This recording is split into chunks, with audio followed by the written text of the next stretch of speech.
Hello there. Welcome to today's discussion. This is for Chari. I strive to know God and make Him known. And I invite you to join me in today's discussion. It's quite an interesting one that affects most people, most Christians, and even non-Christians. But I'd just like to give a perspective of a Christian on that topic. And the topic of today's discussion is Christianity and sexuality. Just giving a perception of the same from a Christian point of view. And the title of my discussion today is sexual morality. We will I will try and analyze to how I understand, and from also a bit of experience, try to merge sexuality and Christianity and just help us understand how to wrap our heads around it. And so I pray that the Holy Spirit will guide you and give you understanding, and also use me to share the message that could enrich you, and also guide you to have a closer walk with Christ. So stay tuned, and may the good Lord guide you as we dive into today's study.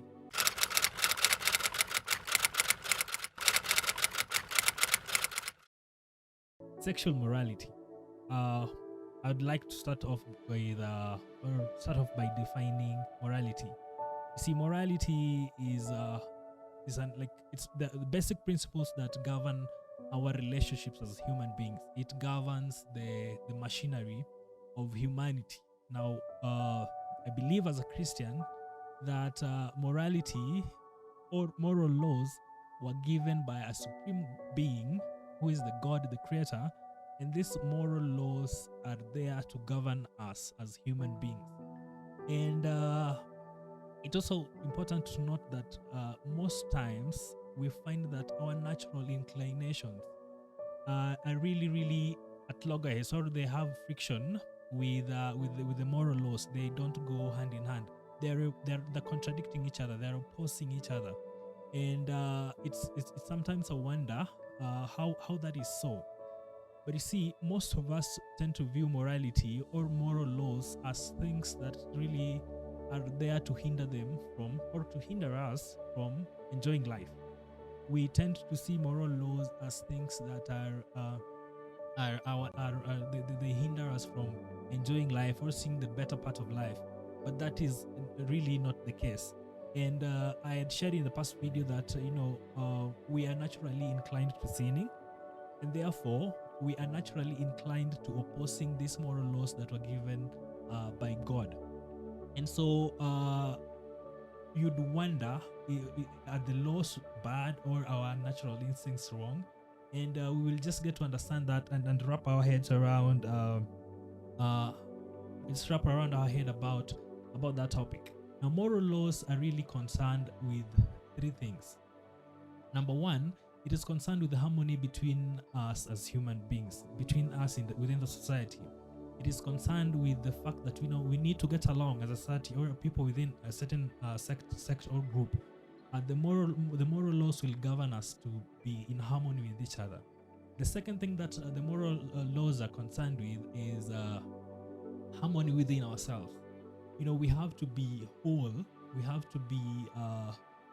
to be filled from within before we can go out and pour out in somebody else's cup, if you understand that analogy.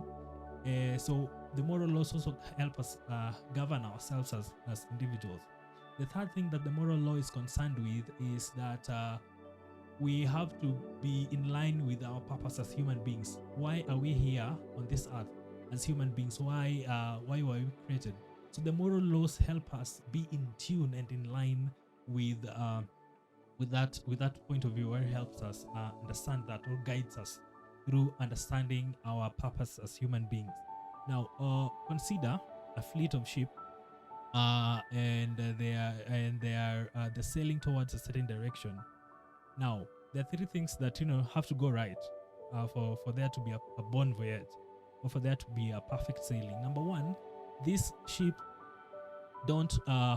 they have to be sailing in the right direction, and in a way that they don't collide with each other. Okay. Now they have to be moving in a certain way that they don't have to collide with each other. That is number one. The second thing is that this ship have to have proper engines or proper functionality for them to even run in the first place. And the third thing is that this ship have to be going somewhere where they're destined to be going. They can't be moving from, say, Homa Bay, that is within like Victoria, and they were destined to go to Kisumu, but instead they are going to Muhuru Bay. That will be out of order. So that is just a comparison with just an analogy to help us understand how the moral laws are there just to really govern us. Now, understanding that, I would like to dive into sexual morality, because there's a lot of moral laws that are out there that I can't dive into today, because we have social morality and such like things. But today I just want to talk about sexual morality, and just to give us understanding a perspective of a Christian, and consider morality in regards to sex or chastity. Now, morality, sexual morality, I would divide it into two. We have modesty, and then we have chastity. Now, the rules and the laws of modesty and chastity are quite different, and we shouldn't confuse them by any means. Modesty oftenly means how much of the body can be seen by just anyone at any time or at any place, and this really varies from a place to place or society to society. That is just a general perception of what morality and modesty is. It is just how much of your body or how much of your skin can you show out there, or how you dress, or it revolves around that. And it's very true that is very it is very relative depending on where you are. A lady walking along the beach with almost nothing on, with almost no clothes on, if you compare that to a woman in the village who has a long dress and is probably in the market, both of them could either be modest or immodest depending on the situation, or depending on the society that they're in, the place that they're in. Or if I went to the beach with a suit, and somebody came to church, and a man came to church in a vest, depending on the place again, it will judge if I am modest or really not modest. So it's important to understand that the cultural beliefs and the society, the settings within the society really govern how we view this issue, and it's not black and white to everyone. But I have to say that if somebody would dress inappropriately or would be modest with the sole intention of exciting lust in another person, then I would say that person is not quite charitable. But if this person was just ignorant of the rules within the society or the rules within the place, the moral laws within the place, the rules governing modesty, within the place, they were just oblivious of the fact that how they dress would actually excite lust in somebody else, then we can't really say that they are not quite charitable. We can just say that probably they have bad manners and they're not quite aware. Now, so it's important for us to understand where somebody's coming from before we can judge how they dress or how they put themselves out there. How do we get to know how to choose what we wear? All right.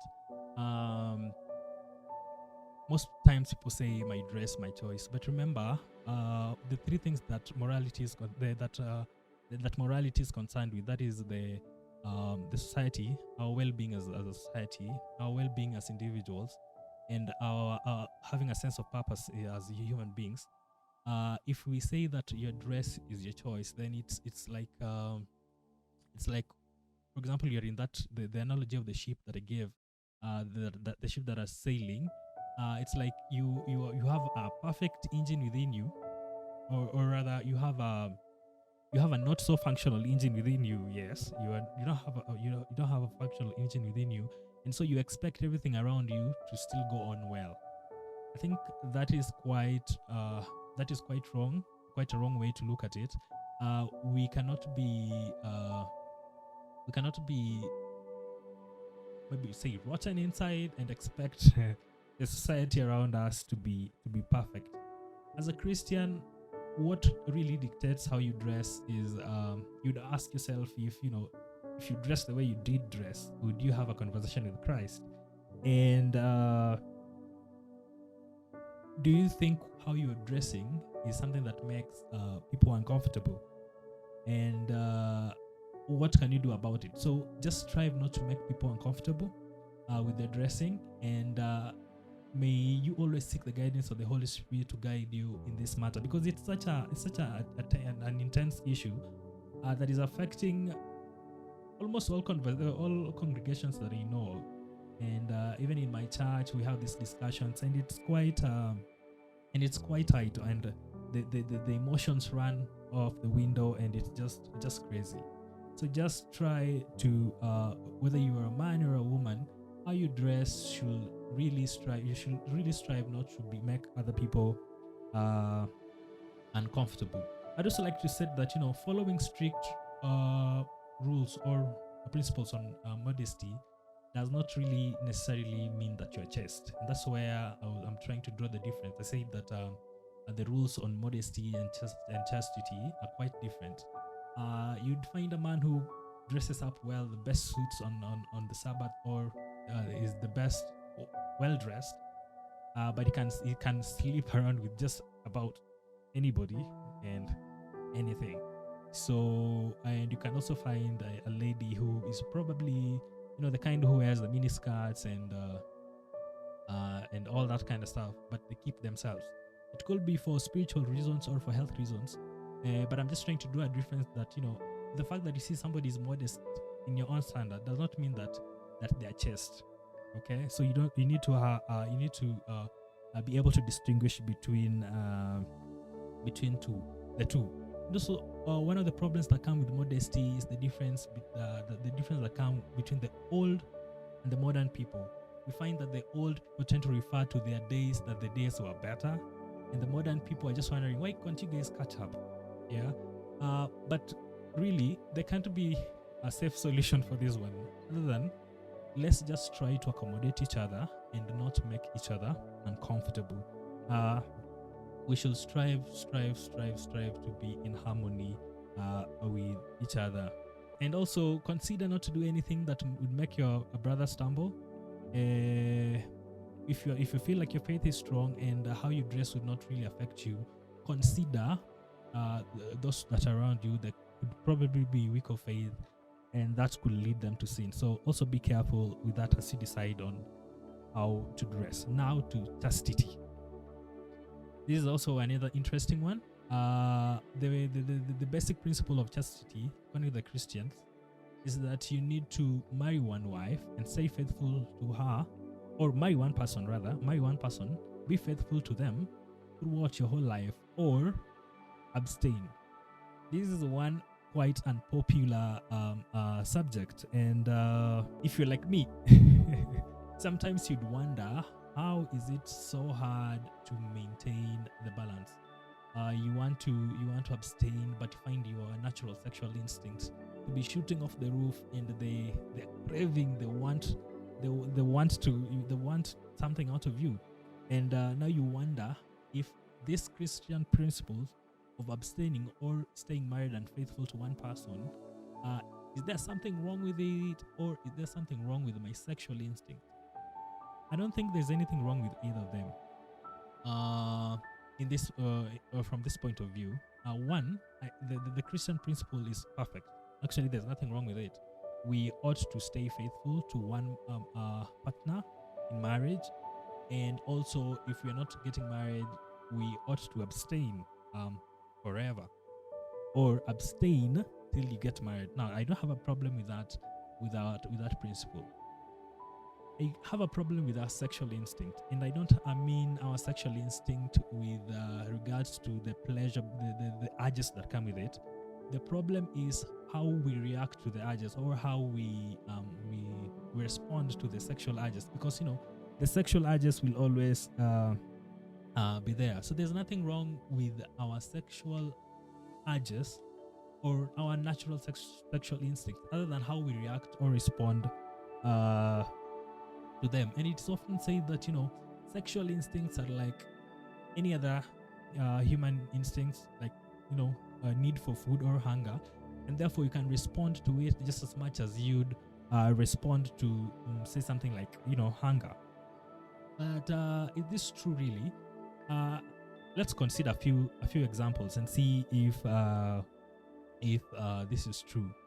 Number one, the biological reason or the biological purpose of sex is for procreation, just as the biological purpose of eating is to build your muscles, to help you grow stronger.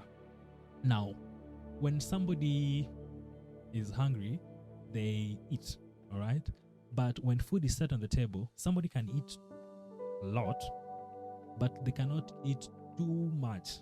They cannot eat way too much. All right, the appetite will be cut up to some point. So it's normal for somebody, if they're hungry, they can eat, but they won't eat. They can eat a lot. They can overeat, but it won't be too. They won't go overboard.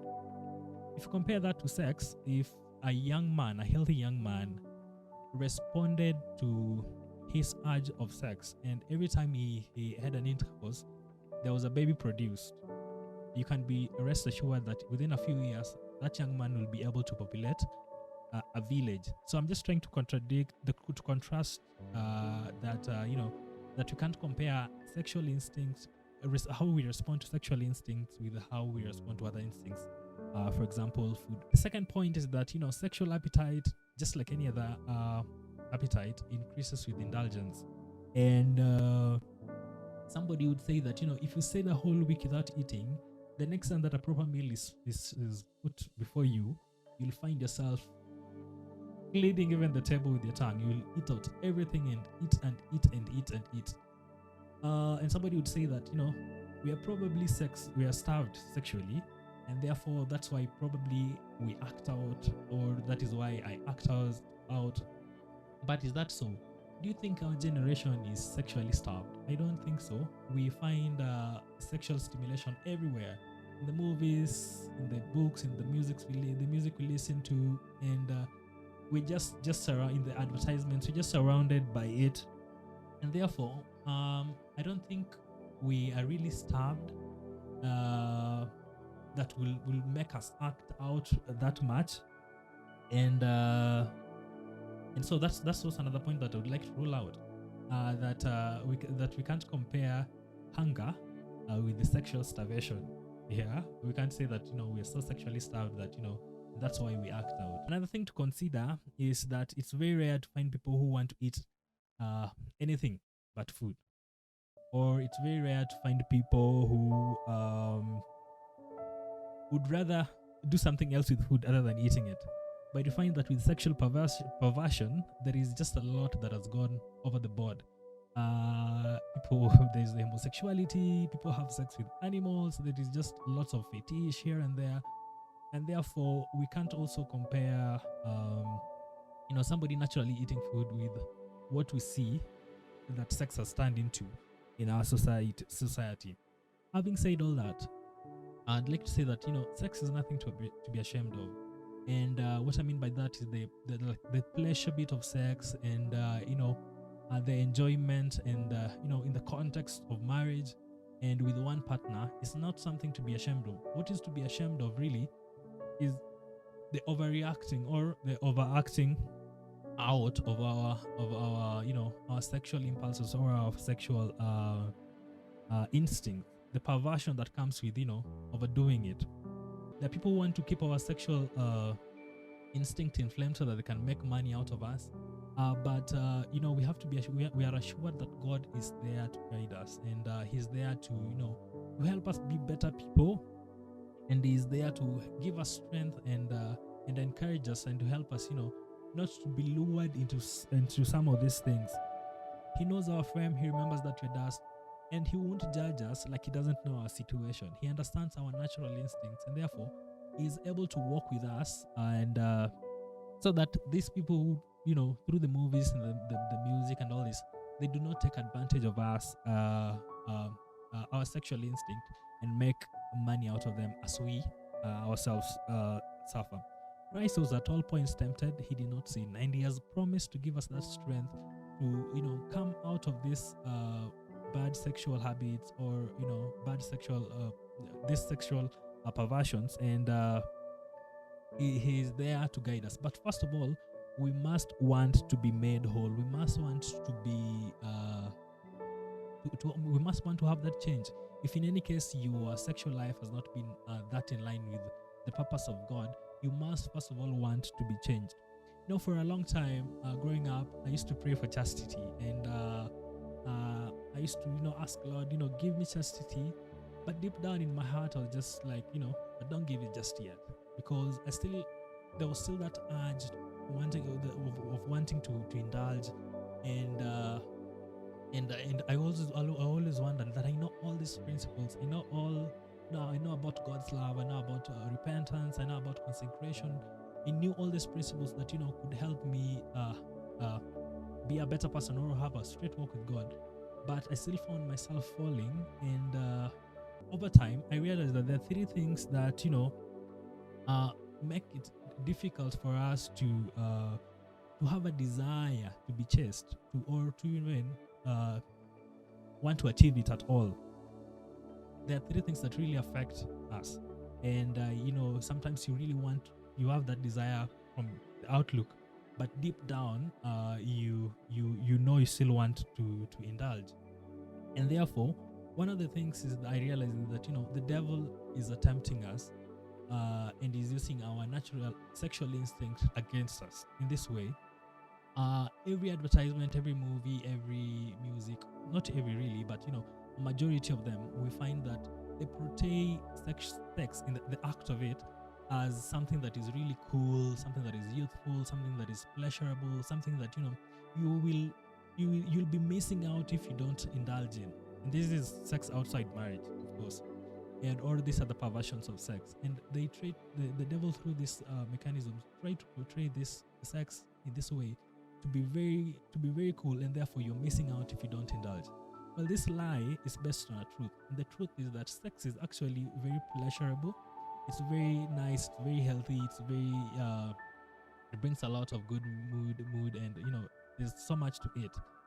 But the twist of it is that it's only right in the right context, and that is the context of our marriage and with one partner. And therefore, we need to be very keen not to be lured by the devil on this matter. The second thing that I realize that hinders us from achieving chastity is that we block our mind to it. We say that it is impossible, therefore we don't even attempt to be chaste. If you think that being chaste is impossible, have you tried and it has not worked out? You need to always strive to always ask for the guidance of God every time and again.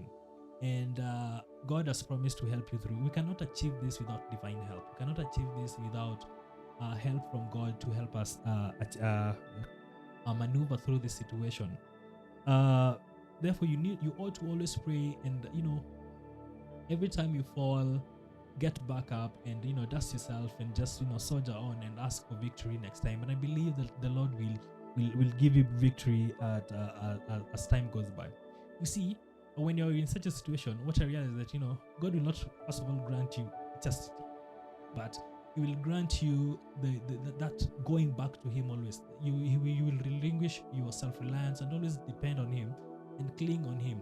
That I count as a huge plus for us, because we won't rely on ourselves, but we'll always rely on God in that area or even in other areas of our lives. And the more we come to Christ, the more we'll grow stronger in faith, and He will draw us closer to Him. Do not sit down comfortable without anything but perfection, because it's something that is that can be achieved. That God has promised to give us that strength, to give us that He has given us that hope that we will get there. We just need to strive every day, make efforts every day to be better version of ourselves. The other thing is that there's also this notion that has been shared that that if you suppress sex, then one day it will blow up out of proportion. And as a teenager, we're being told that you have to indulge now, or when you're an adult and you're married, you will find yourself indulging over the bar. But that was one big lie that has messed up so many people. And I believe that when God was putting marriage in the context, when sex in the context of marriage, He had all this factored in. And therefore, I believe there are people who never had sex before they got married and they didn't act out or went over the board with it during marriage. So that has just been basically it. Whenever you find yourself still in the mud as pertaining this topic, don't lose hope. Know yourself better. Want to be made whole. And after realizing that you need to be made whole, seek the guidance of God. Be very keen to notice your patterns or your sexual desires, how they come about, after how long do they come about. Just understand the cycle, and if you understand the cycle, you'll be able to go around it and put some steps and principles that will help you not go over the board with it or stop and be chaste. And God has promised you that strength and that power. And finally, as a finish, I'd like to say that sexual sin or being unchaste is not really the paramount Christian vice. Okay, it is not the worst of the worst sins. I believe that spiritual sins are even worse. Okay, and the reason why I say that is because spiritual sin are really tied down in our hearts. Something like pride, hatred, envy. We can really easily assume them, and they can even lead us to deeper darkness without realizing. That's why I tend to think that a power hungry, a prideful, and a self-righteous Christian who regularly goes to church is probably closer to hell than a prostitute. But it's safer not to be either. May the God of hope give you all joy and peace in believing, so that by the power of the Holy Spirit you may always abound in hope.